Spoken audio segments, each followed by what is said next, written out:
Welcome back, Meat Geeks. We are here with Corey and Megan Neill. We were fortunate enough to have them allow us out on their farm and give us a little bit of a tour today. We're going to sit down and have a little bit of conversation about what it's like running a hog farm. Thank you guys very much for having us out. We certainly appreciate it. So let's start it off. Tell us a little bit about your farm, what you guys have going on here. How long has it been in the family? How long have you guys been raising hogs? Just a little bit about what you guys do here on a daily basis. I grew up on a farm about 5 miles away from here is where I grew up, so not far. And Dad always had some hogs. Back when every farmer in the county had hogs, he raised boars and gilts and sold them to everybody, so everybody knew he had pigs. And I went away to college and did that and worked in the, ag biz world for over a decade and decided, if I'm going to try farming, I better do it pretty quick or the opportunity's going to escape me. So kicked around moving kind of back here closer to the farm. It was a little bit dicey economic wise. They're about 10 years ago as far as just raising crops. So we thought, let's diversify. Let's try hogs. And we knew we didn't want to go big corporate farm, be a corporate grower or finisher or have a contract barn for a large scale. That's a considerable investment, large amount of money to put up. So the only other option to raise hogs is go small. You're either really big or you're really small in the hog world. And we decided to go small. And Megan and I talked it over and planted ourselves here. I used some of Dad's old facilities. The outdoor pens is all he ever had. I used those. We built some of the hoop barn structures that you saw on the tour. Learning how to use those. It's taken us a little bit, but we're constantly tweaking them and figuring out how to best utilize them in our system. So your dad had raised some hogs prior to you guys getting into it? Yes, always. I grew up raising pigs. Like I said, always an outdoor style, always larger outdoor pens. And he raised purebred breeding stock. Durocs boars was his main business, I guess. Selling purebred boars to all the farmers in the county. Back then, everybody had a few pigs. Sure. So yeah, I grew up doing that. We kind of want to do something, like I said, do something to diversify. So it's not just crops. We have a hog farm, livestock farm that matches and pairs well with the grain side of our operation. Gotcha. So that was just made sense. Megan, what did you think about when Corey asked you about starting to raise hogs? One thing I wanted to add, a conversation we had frequently was how are our boys and our family going to contribute to the farm? And farming has changed so much with equipment being very expensive and so much technology. Things Corey was able to do as a kid, we would not allow our kids to do now just because of the cost of the equipment. And if something breaks, that's very costly. So the pigs were a way that we could incorporate the boys into more of the farm work and the labor and learning. So that was important to us, to have something that the boys could learn from and help with and see how farming is and how things can grow. So yeah, we have some pretty good help on the farm. So how's, you guys have 3 boys. How important is it to you guys to one, keep them involved in the farm? And then what are some of the benefits that you see from raising your guys' family on a farm with animals, with crops? It's probably the number one thing. It's not really just, learning the technical side of this farm. It's just having them there. Doesn't really matter what we're doing. If they want to farm or not when they grow up, that's up to them. They can learn the technical side of it and the trade side of it in time.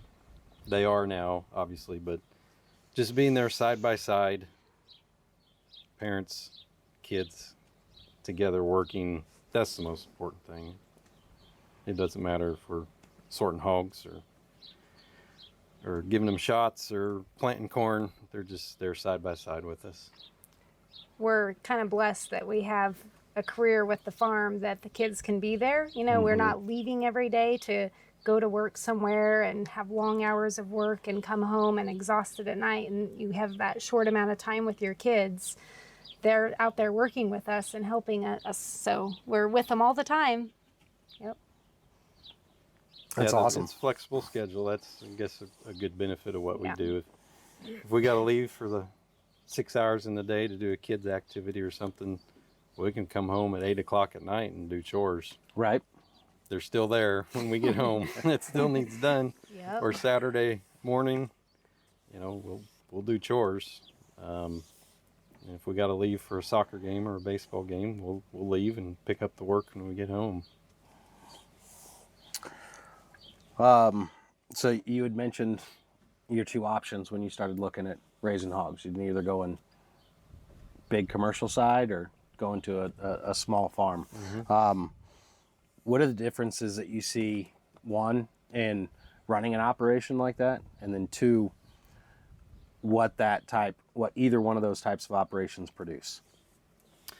Well, I think the main difference is I'm in control of this. This is all mine.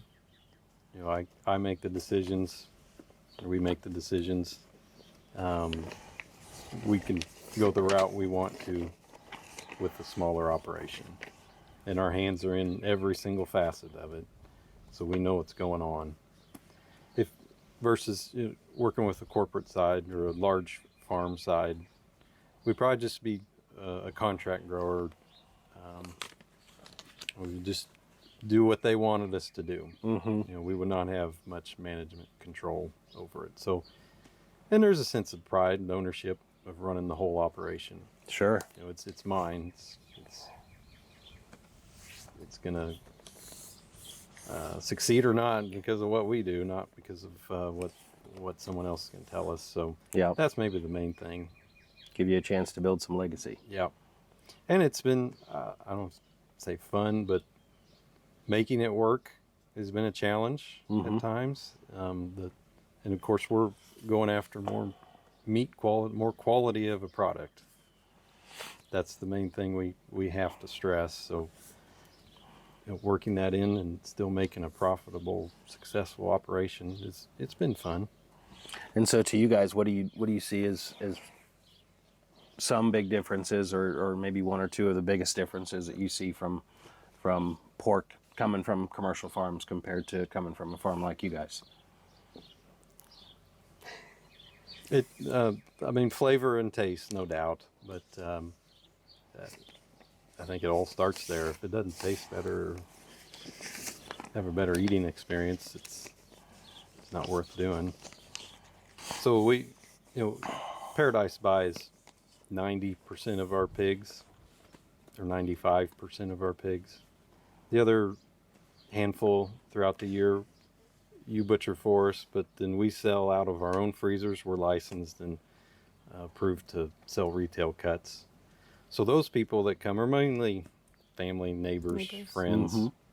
They enjoy coming and buying some stuff throughout the year because they know us and they know where it came from. Yeah, to them, how is it important to them having that traceability, to know that they can come to who's raising the animals, who's taking care, feeding the animals? Obviously, they can buy it cheaper at the big box grocery store, but they don't. They come here and buy it because it's important to them to know that, hey, that's the guy that raised that pig, and we know what he's all about. And now that they've started, they realize the quality difference in the meat and in the processing compared to what they can buy at those other places.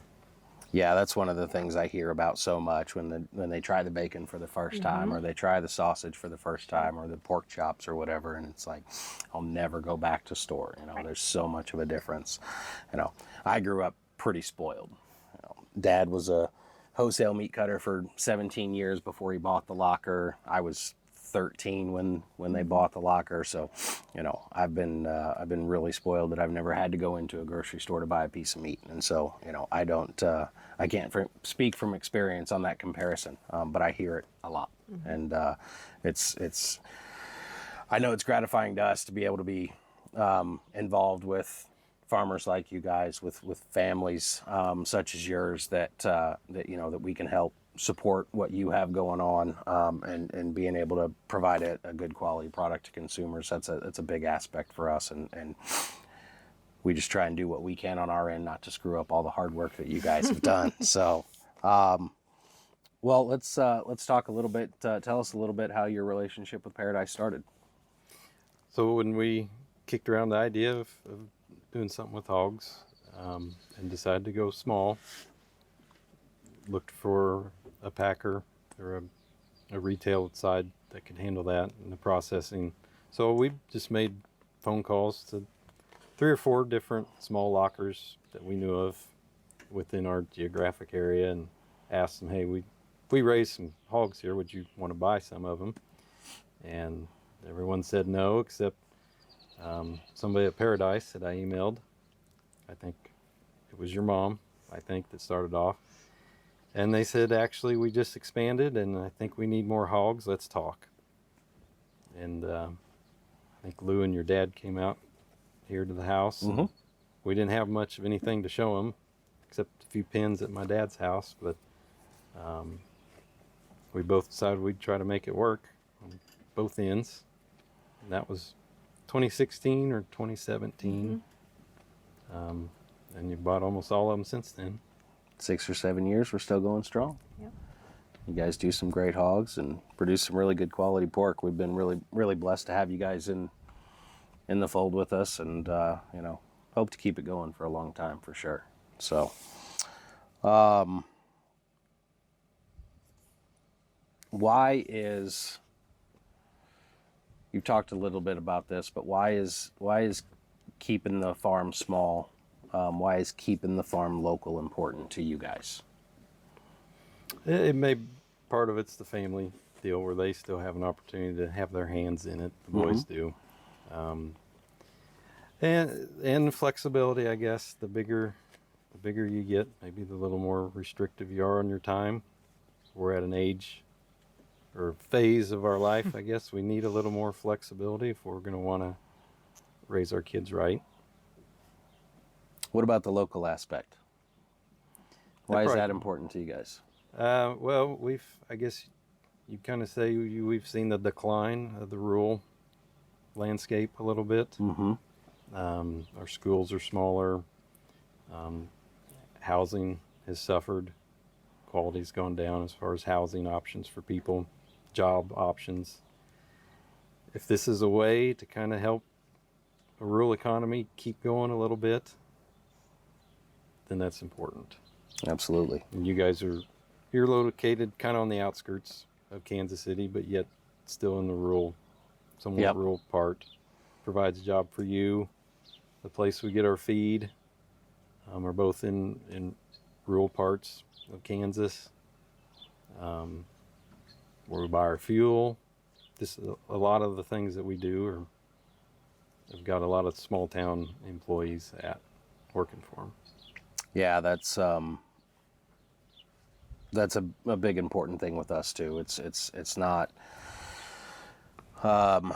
It's one thing to have the business and my parents built something that were able to help support us as a family and raise Lewis and I, and now that we've been able to grow and expand our staffing needs, and it becomes more and more how can we help build the community up. I hear you saying that as well. Mm-hmm. Look, it's a small part, but you start to see on the commercial side of things, it's like, let's try and get this as big as we can and take it to as many people as we can. And the flip side of that, especially in the small meat processing world, it's like, I don't really have that desire to feed everybody in the country. Yeah. I'm going to take care of my community here really, really well. Mm-hmm. So we've tried in different fundraising activities and stuff. We've tried to donate meat to for raffles for school or church or community dinners or something like that. We've Sure. tried to stay involved in stuff like that. And our Is- product's a good way to get that out to everybody and help out at the same time. Sure. Is there any one of those here locally that stand out to you guys the most that you really try and do, or is it just whatever comes up? Or There's school, church, county fair, a lot of the stuff we've donated. around building groups, building more community? Yep. That's awesome. So there's definitely some downfalls to raising heritage breed hogs. There's a reason that the commercial markets have gone to mixed breeds, and for creating a really consistent product and all, and a variety of other reasons. What are some of the biggest obstacles you guys run into with the heritage breeds in and of themselves? Probably on our end, it's maybe some of the efficiency aspects of it. So the feed efficiency of heritage breeds are typically not as good as commercial lines. So it costs more money to raise Costs more money to raise them. They eat more feed. Takes them a little bit longer to get to market weight. Mm-hmm. So especially here now, we've got extremely high feed prices the last couple of years. It costs a lot more to make a market hog. So when the breed maybe drags down the efficiency a little bit, that's probably been the biggest thing to overcome. So We've with tried that to specifically, how have you guys combated that? Do you grow any crops on your property that you use for feed and to help with some of that kind of stuff, or? So grow all the corn that will feed them, and I make myself about half the feed. The other half is at the local co-op, which I'll take my corn up there to them Okay. to store. They give me credit for that when I order feed for the corn. They'll keep it in what they call a grain bank. So that's helped, especially when I can make my own feed. Mm-hmm. When you say make your own feed, what's that process look like? So got a tractor and a implement, a grinder. Mm-hmm. It'll crack the corn into a fine particle, and it's also a mixer, so then I can mix in the other components of the ration, so mainly soybean meal and vitamin mineral packages. Very cool.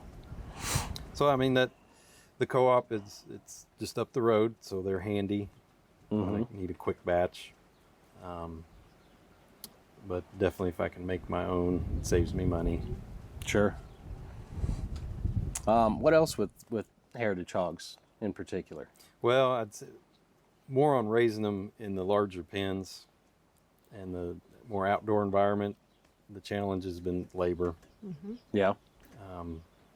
If you're in a confinement setting, the pigs right there, you can get right to them if you need to, or to treat them, or any health issues. Bigger pens, bigger groups, it does make for labor challenges. Spread out a little bit farther to walk. I always time to joke pick. that the way we raise pigs is second in the labor category in the ag industry to dairy farmers, because the pigs have to be fed every day, a couple times a day. The work that goes into it, it's a lot of labor. So tell me why you guys think it's important to keep heritage breed hogs. Quality, meat quality for sure. I mean, we've seen the difference in raising those versus other pigs, and I would say for sure the meat quality. Yeah. Yeah, it definitely to keep that aspect of it top of mind. Even some of the heritage breeds, so like Berkshire show pigs, they're Berkshire show pigs. Pretty popular right now. They breed them to look nice, to appeal to the show side of things, to look good at a pig show. Well, they definitely don't breed for meat quality. So the meat quality statistics on those Berkshires has tailed off. And so it's not just the Berkshire breed itself, it's the meat quality line of Berkshire breeds that we have to keep pure. Yeah, which is an interesting thing too, because you wouldn't think from a show pig perspective, or at least I, it's not something that I've ever thought about of, a good looking pig is a good looking pig, and I mean, I've been a meat cutter for 20 some odd plus years now, I think. And, to me, a good pig is one that's going to eat good, but in the show world, not necessarily so. No, those lines have curved off to the side that it just looks where, the people interested in meat quality, they've tracked the data. They keep those lines with other good quality meat lines to keep it consistent, and that's what we need is a consistent line of heritage genetics. But the Berkshire is just one. The Durocs, Chester Whites, some of them, they're the same way. You have to be careful what line you're getting into. And that's something we definitely have learned and had to study as we've grown our operation and started our operation on our own. And we came over to the locker one time and looked at different cuts and how they look different with the color and maybe more marbling in pork, which people don't think about. But we Right. looked at all that and we did a lot of research and learned a lot about that. So Yeah, it's definitely an important thing. I can say from the farmers that we worked with you guys, and you guys know Craig Good, and a few of the other farmers that we've worked with in the area. I've rarely seen someone so committed to their animals as you guys are, as somebody like Craig is, with the study that they've gone into, the time that they've spent to research what makes a pig a better pig in a way that's not changing what a pig is, or changing what we're allowing that pig to do. And so that's something that I've always been really, really inspired by.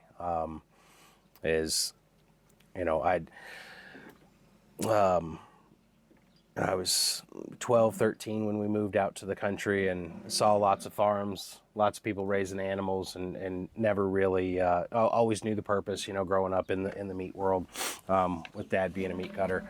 Always knew the purpose of cattle, the purpose of hogs, and that kind of thing.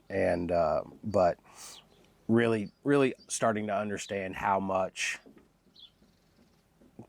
folks like you, folks like Craig, how much you care for your animals, because it's a really easy thing to do, to start growing meat rather than raising animals. And I think that's a big thing, and it's a big thing that's important to us, and it's important to kind of our group and the people that we've had the privilege of knowing over the years, is that there's always a deep care about those individual animals and what's happening to those animals and how those animals can be better, not only for the end product but for their life as well. So it's really cool to hear. What would you say is maybe your top one or two difficulties that you guys have on being a smaller family farm, being in the location that they're in, raising the hogs that you're raising? What are a couple of the top one or two things that you guys have difficulties in, say, overcoming?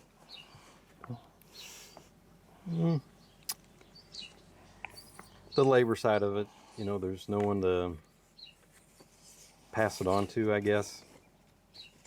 We're the vet, the female operator, the janitor, the bookkeeper, the secretary, the daily chore guy. We have to do it all. We have, my dad will help if we want to take a few days off and go somewhere. But it's always kind of hard just to leave it all for someone too long. Mm-hmm. So there's no other set of employees to drop it all off and go do. So that's been a little bit of a struggle. There's always a concern on who's going to buy the pigs, and you guys have kind of been a stable, secure partner in that, and that's removed a lot of worry from us.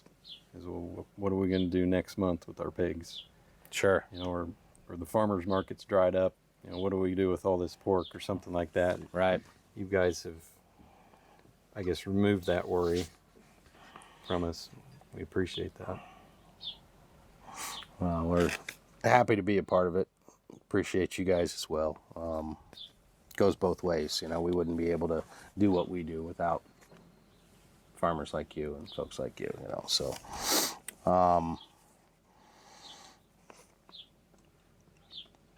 so with that being said, you know, there's a lot of hardworking jobs out there. In my mind, with as many farmers as I've talked to, farming's right up there at the top of the list. It's your guys' days go from sun up to sundown, and a lot of times beyond both of those. And there's always something to do, and always something that needs fixing, always something that needs handled. You know, you mentioned yourself, you don't have a lot of time to go out and do other stuff. What gets you guys excited about the farm? What gets you out of bed every day to keep coming back to this thing and keep doing this? Squealing sows when they want fed. Yeah, they demand that we go out and do something. Yes. And then it's morning time. They want their breakfast. And, it's probably just there's a new set of challenges every day. So the routine of a different type of job is not there. There are routine things that have to get done, but Sure. it's definitely a little bit different every day. In the sense of ownership, you know, it's our deal, and we got to make it work. If we want it to work right, then it's up to us. And it comes back to family too, instilling that work ethic, the values of living in, you know, the country, rural communities, contributing to the community. Our boys see that. I think they mimic that.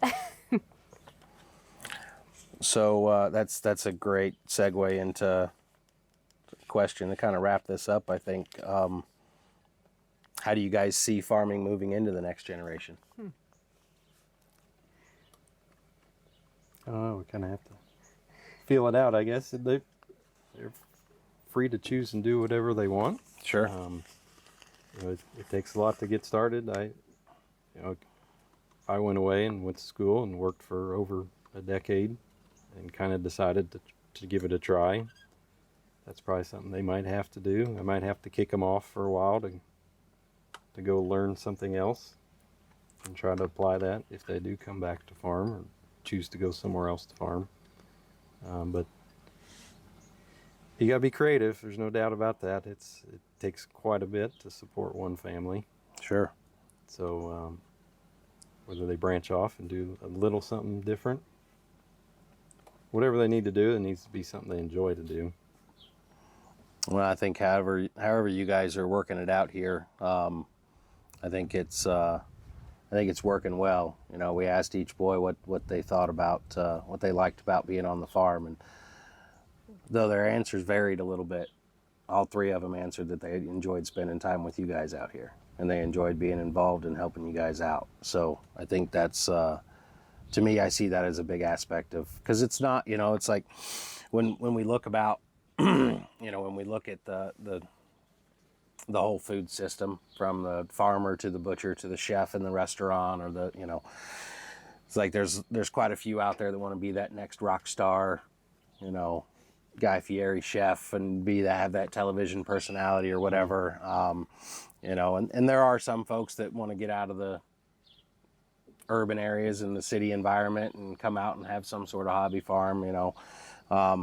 There's not too many people growing up to, you know, want to become butchers. And I don't know that, you know, I don't see a ton of generational, especially our generation younger than us. Like, I want to grow up and be a farmer. You don't hear it very often. And No, so there's not many, especially that want to raise their own hogs. You know, around here, I think we're down to 3 families that raise hogs in this county, and quickly dwindling as far as size wise. So if they want to do it, they need to enjoy to do it. Yep. I think that's a big aspect of getting them involved and teaching them the hard work of it, but that there's also a lot of benefit to it too. And it seems to be like they're catching it, because they all really seem to enjoy it. So we enjoy being out here. We eat at home a lot, and so they all learn to cook, and it usually involves some sort of pork product or home-raised beef product, and we have to remind them quite often that they eat restaurant quality food almost on a daily basis. Right. Yeah, you guys are growing up spoiled like I have been, so it's a good thing. Well, guys, I can't thank you enough for having us out here. Really appreciate your time. I know you all are very busy, so I appreciate your time. Appreciate you having us out, showing us around, and sitting down and chatting with us for a little bit. Well, thanks for coming and wanting to know our story. Absolutely. It means a lot.